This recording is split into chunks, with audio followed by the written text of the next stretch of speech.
Ang aking anak at ang anak ni Pangulong Rodrigo Duterte. Papahiram ko muna siya. Ngayon lang. Salamat.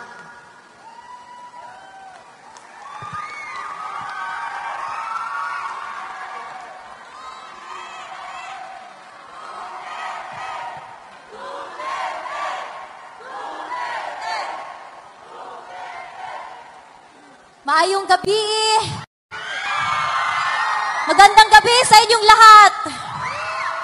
Sa mga hindi pa nakakakilala sa akin, ako si Veronica Kitty Duterte, bunsong anak ni Pangulong Rodrigo Roa Duterte!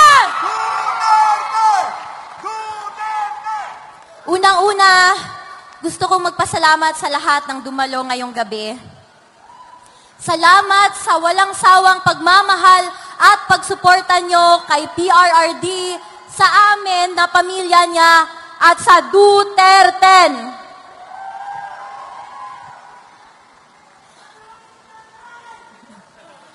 Nag-usap kami ni Dada Rudy ko kahapon. Sabi niya sa akin, ay sobrang proud siya sa akin at ipagpatuloy ko lang daw ito. Binigyang diin niya rin na mahalin ko daw kayo kagaya ng pagmamahal niya sa inyo.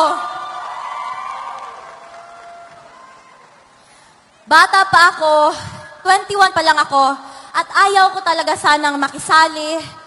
Pero namulat ang aking mata at naintindihan ko ang mga prinsipyo at paninindigan na ipinaglalaban ni Tatay Digong. Mahal niya ang bayan niya nang higit pa sa amin na pamilya niya. May kasabihan na the only thing necessary for evil to triumph is for good men to do nothing.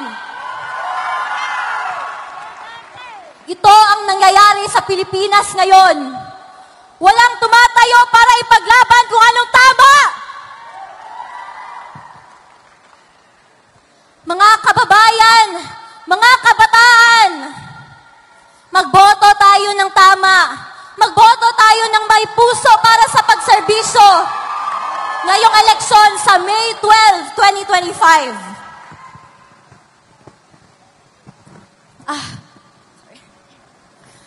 Suportahan natin ang Duterte o PDP senatorial slate. Huwag natin silang kalimutan, mga kababayan.